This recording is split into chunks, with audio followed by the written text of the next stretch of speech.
Bonjour à toutes, bonjour à tous. Alors un petit coin tranquille, toujours au centre-ville, pour pouvoir faire une vidéo. J'espère qu'il n'y aura pas trop de vent. Donc on m'a dit que j'avais la super patate aujourd'hui, ce que m'avait dit le vendeur du magasin bio. Bah tout simplement c'est que je me suis fait une petite heure de capoeira hier soir et c'est vrai que franchement je suis comme quoi il en faut peu, hein. Il en faut peu pour être heureux. Il en faut peu pour être heureux, vraiment très peu pour être heureux. Il faut se contenter du nécessaire. Un truc dans ce style. Il disait Balou. Donc là je vais sur un petit coin. Alors j'y suis allé une fois dans ma vie. Une fois en 63 ans j'ai pris ce chemin. Et j'étais à vélo. Ouais, donc c'est pour vous dire que on est loin, hein, très très loin de connaître sa ville. Et une toute petite ville comme ça, alors imaginez les gens qui habitent dans des grandes villes. Hein. Voilà, donc le soleil se couche un peu, c'est ça qui est chiant, quoi. Alors pour une fois que je vais en ville avant 16 h, je tombe sur le temps qui se rafraîchit. Alors ben, je vais marcher reculons, alors. C'est pas toujours marrant, hein. Aller faire un tour dans le champ, je sais pas, regardez ce champ. Vous voyez, ça c'est centre-ville de Saintes. Vous voyez, on a le centre-ville, si vous voulez, il est juste là, vous voyez les maisons derrière. Voilà, ça c'est le centre-ville avec le pont. Hop, vous faites 100 mètres et vous êtes dans un grand champ. Et de l'autre côté de la Charente, les écoles, etc. Les anciennes abbayes, compagnie. Alors, vous voyez, c'est une ville qui est très agréable. Et en plus, c'est là où je suis. Donc c'est deux raisons pour venir à Saintes. Voilà, donc maintenant, eh ben, je vais vous parler de... Je vous parle d'un temps que les moins de 20 ans ne peuvent pas connaître. Alors les moins de 20 ans peut-être, mais les moins de 40 ans ne pourront pas connaître. Voilà, donc les gens me disent mais où est-ce qu'on est, Alors les gens de mon âge, hein, je parle des gens qui ont 60 ans, qui ont 50 ans, voire 40 ans, ils se disent putain mais qu'est-ce qui se passe? Mais eux ils ont vécu cette espèce de changement pourri de la société et... comment dire, eux ils ont vécu ça, mais vous savez comme disait je ne sais plus qui très justement, on fait tout pour que les gens n'aient pas de mémoire, on les bourre d'informations, on essaye de les, comment on peut dire, d'éliminer ceux qui ont la mémoire, hein. C'est pas pour rien qu'on flingue les gens dans les EHPAD, eux ils ont vécu, ils ont bossé, ils ont cotisé et maintenant on les flingue, voilà, donc c'est pas pour rien, c'est comme dans 1984, vous savez, 1984, et je vous le redirai tout à l'heure, vous êtes, le gouvernement veut se passer de vous, même si vous avez été quelqu'un de très, très performant dans leur parti, eh bien tout d'un coup, chut, ils appuient sur un bouton et vous n'existez plus. Tout ce qui se rapporte à vous est obsolète, c'est-à-dire qu'en fin de compte, le passé, futur, présent, tout ça, vous n'êtes plus. C'est-à-dire que même les livres où vous étiez, hein, c'est ça un petit peu. J'avais vu une émission il y a une trentaine d'années qui s'appelait Propaganda, où on voyait les photos truquées les photos officielles maoïstes, hein, à l'époque de Mao, les gens effaçaient. Alors on n'avait pas Photoshop à l'époque, hein, donc c'était tout un travail pour gratter avec une lame de rasoir les personnages, coller une autre personne à la place. C'était un vrai copier-coller, mais pas dans le virtuel. Ah, il y a un super petit bois là. Moi j'ai pris les Rangers, hein, j'ai pas fait le con. Voilà, donc ça veut dire qu'aujourd'hui avec ce monde virtuel, vous existez de plus en plus dans le monde virtuel et de moins en moins dans le monde réel, et on essaye de vous flinguer, on essaye d'appuyer sur un bouton, et si vous avez fait le con, eh ben, tous les livres qui parlaient de vous dans le passé disparaissent, votre Facebook disparaît, votre Twitter disparaît, vous n'avez jamais existé. Vous voyez, on ne peut pas prendre comme exemple ou faire un martyr quelqu'un qui n'a jamais existé. Un super petit coin. Voilà donc pourquoi je parle de ça. Ben, je vais vous parler de ce temps. Vous voyez, alors je ne reproche pas aux gens qui ont comment dire, qui ont 20 ans d'avoir 20 ans, ni ceux qui ont 30 ans d'avoir 30 ans. Hein. Ça, je ne sais pas un reproche, vous n'avez pas choisi, on va dire, même si quelque part, mais autrement, on va dire, vous, votre ego vous dit que vous n'avez pas choisi, et vous comprenez injuste qu'on puisse critiquer ça. Mais c'est pas vous que je critique, c'est le système dans lequel vous êtes né. Ça n'a absolument aucun rapport. Donc, années 70, révolution bien sûr guidée, révolution sexuelle, libération des femmes. Hein. Tu vois, la première libération, c'était le droit de fumer, de boire de l'alcool, de rentrer dans les bars, de porter un pantalon. Deuxième libération, se faire niquer par tout ce qui bouge et avoir le droit d'avorter par la suite. Ouais. Enfin, moi je résume, hein, mais bon, il faut savoir si on veut avoir les mêmes droits que les hommes, mais bon, les hommes n'ont jamais eu le droit de se faire niquer par tout ce qui bouge et d'avorter par la suite. Bon. C'est une boutade, hein. Ce sont les féministes qui bondissent, mais alors elles sont féministes de quoi? De la première heure, de Simone de Beauvoir, qui était une gouine pédophile, qui faisait passer des petites filles à son mari. Voilà, enfin son mari, elle n'a jamais été mariée, mais bon. Donc c'est pas grave. Ou est-ce que vous êtes, comment on peut dire, de la deuxième heure, la troisième heure, est-ce que vous êtes sur le néo-féminisme aux cheveux bleus qui disent qu'il faut couper les couilles aux gosses dès la naissance, voire tuer tous les mâles? Vous voyez, alors ça me fait marrer quand j'entends ça. Oui, je veux plus lire de livres écrits par les hommes, je veux plus écouter de musique écrits par les hommes, je veux plus voir de films écrits par les hommes. Alors là, sur Netflix en ce moment, tu vois, c'est du genre, sur 10 films, il y en a 8 qui sont faits par les femmes, qui parlent de femmes, et généralement, c'est des femmes qui aiment les femmes. Voilà, de couple mix et compagnie. Mais pour moi, c'est pas le plus grave. D'accord?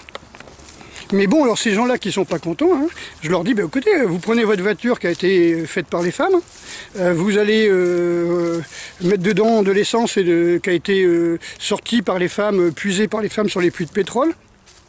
Et puis vous raffinez aussi par les femmes, pardon. Et puis vous allez rouler sur des routes qui ont été faites rempierées, creusées, goudronnées sur des grosses machines par des femmes. Et puis vous allez rentrer chez vous dans votre maison, votre appartement qui a été conçu, fabriqué, posé par les poutrelles, les soudeurs, les charpentiers métalliques, les patrières, pardon, les soudeuses et compagnie. Voilà. Et là on rigolera moins. Voilà, donc celles qui veulent couper les couilles au mec, eh ben faut qu'elle s'apprête à vivre à poil dans la forêt et vivre comme les hommes préhistoriques. Voilà, voilà, les Amish, vous savez. Et encore, il faudra une machine à coudre faite par des hommes. Bref. Je m'en fous, je ne vais pas rentrer dans ce combat-là. C'est simplement, faut arrêter de prendre les gens pour des cons. L'égalité des droits sociaux, c'est pas la suprématie. Ok, donc... Maintenant, je parle des années 80. Vous allez voir que vous allez suivre simplement ce truc-là, simplement mon fil. Hein. Vous allez voir, c'est très simple.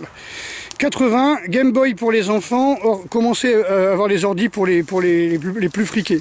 Hein. 90, ordi pratiquement pour tous. Hein. Donc on est déjà une sorte de combat entre les écrans et la vie réelle, hein, c'est-à-dire la vie virtuelle et la vie réelle. Ensuite, 2000, commence à avoir les téléphones portables. Voilà, donc on commence à vous faire des jeux vidéo comment on appelle ça, en ligne, etc. Les grands trucs de jeux vidéo. 2010, on dématérialise tout. Hein, on commence à avoir des casques de...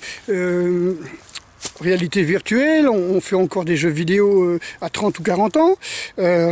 Tous les papiers officiels sont dématérialisés, c'est-à-dire font partie maintenant du virtuel. Hein,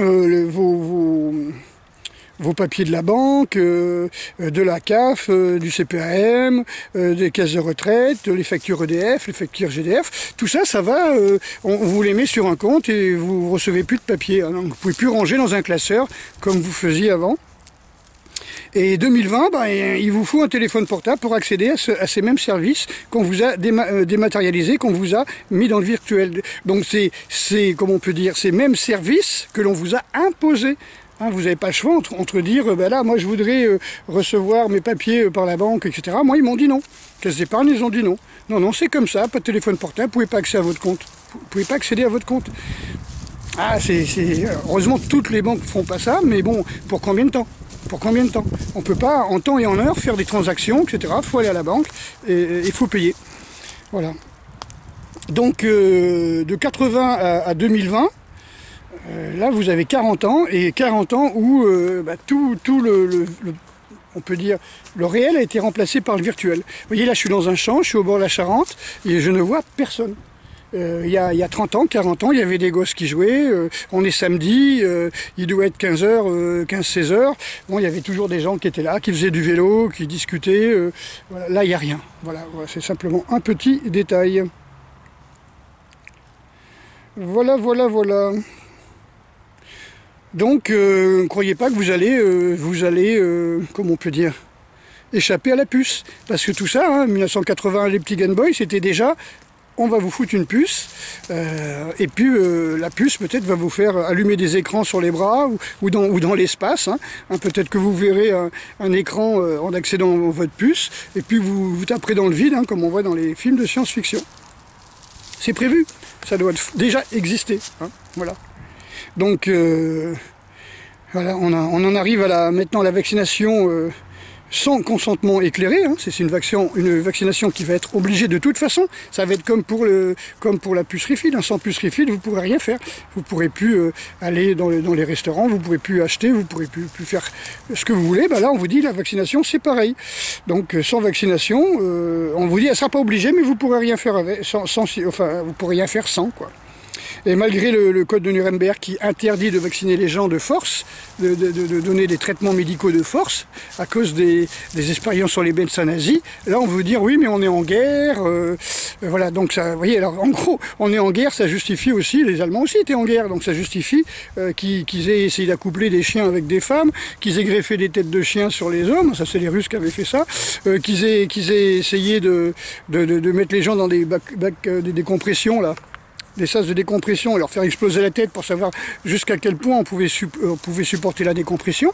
La NASA était très content d'ailleurs, paperclip, hein, on va essayer de comprendre. Voilà.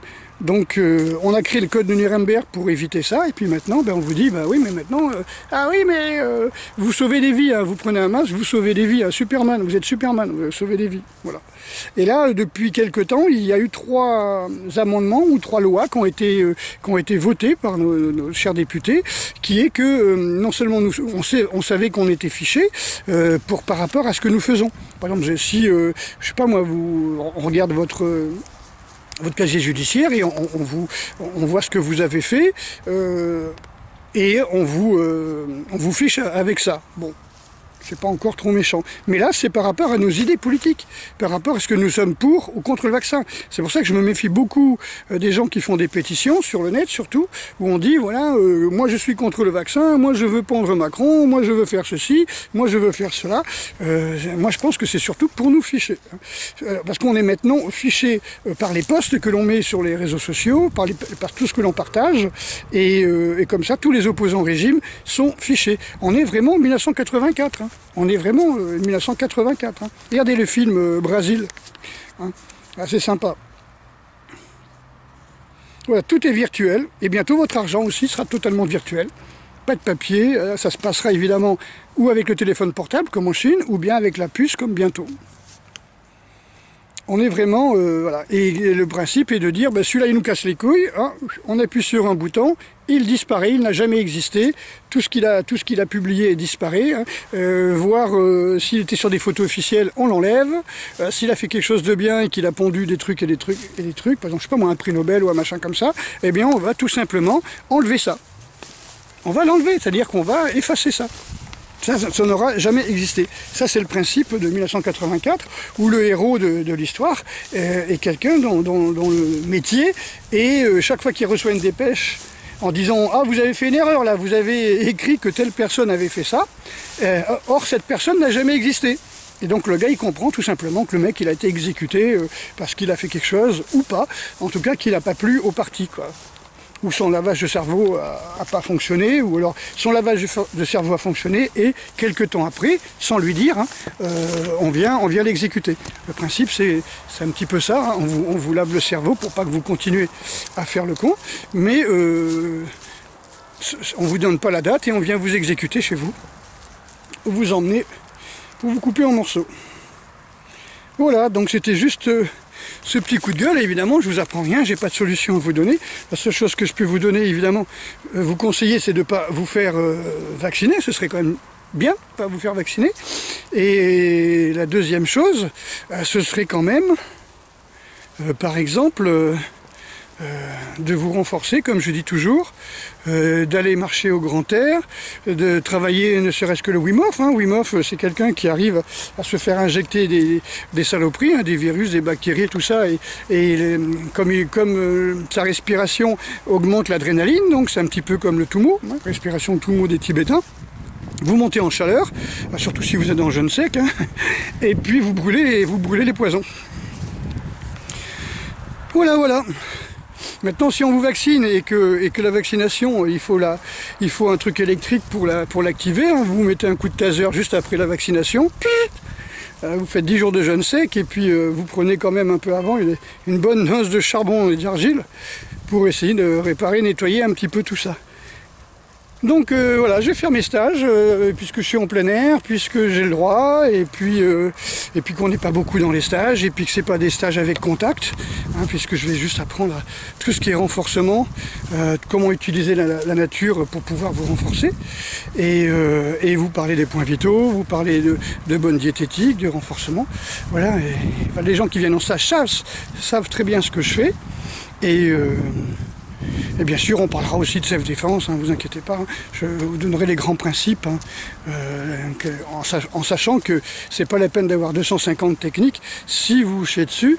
Et comment dire, qu'il faut d'abord faire la gestion du stress. D'ailleurs, en parlant de ça, il paraît que, je sais pas si c'est un hoax, c'est que les compagnies chinoises commencent à donner à leur personnel de bord des couches culottes pour pas qu'ils fréquentent les toilettes des passagers. Voilà pour l'histoire de Covid. Alors, jusqu'où va aller l'humiliation, jusqu'où va aller toutes ces conneries, je ne sais pas. Voilà, donc je vous fais gros bisous à toutes et à tous. Je vais poster ça tout à l'heure. Là, bon, on se promène, on est tranquille. Voilà, vous voyez, donc ça fait une fois en 60 ans, peut-être que je reviendrai dans 60 ans sur cet endroit, parce que c'est pas du tout mon quartier. Et donc je vais pratiquement toujours du même côté, dans des coins que je connais très très bien, ce qui me rassure, parce que je sais si l'accessibilité est dégagée, s'il y a de la boue, s'il n'y a pas de boue, s'il y a des feuilles ou il n'y a pas de feuilles sur les arbres, s'il y a des gens, s'il n'y a pas de gens. Donc j'essaie toujours de trouver des coins où je suis sûr où il n'y aura personne, bien que là, malheureusement, il n'y a plus personne qui prend l'air. Voilà, donc je vous dis à très bientôt. Ceux qui veulent venir au stage, celles et ceux qui veulent venir au stage, voilà, vous savez que vous avez le droit de sortir du département, que c'est peut-être plus facile de prendre le train que venir en voiture, vu que vous êtes libre entre 6h et 20h, je crois, maintenant.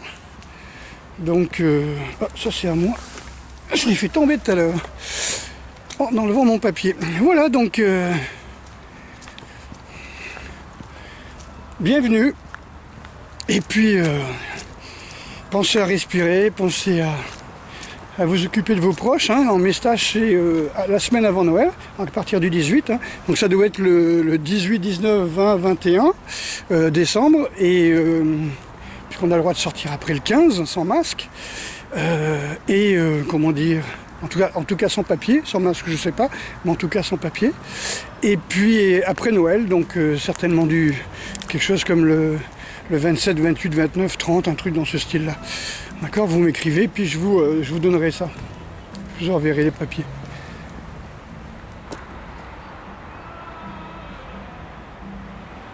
Ah, il y a un gars qui est sous le pont qui joue de la guitare. Moi j'ai vécu ça dans les années 70, où il y avait plein de gens comme ça qui jouaient de la guitare, un peu partout. Et là c'est devenu de plus en plus rare. Donc c'est sur cet artiste que je vais vous laisser. Et je vous remercie de votre collaboration.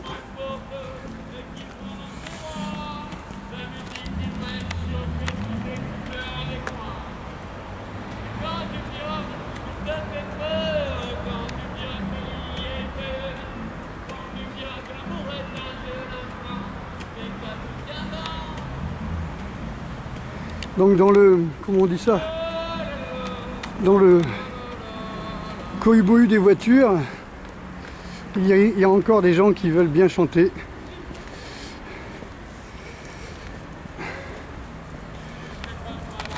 Allez, à bientôt.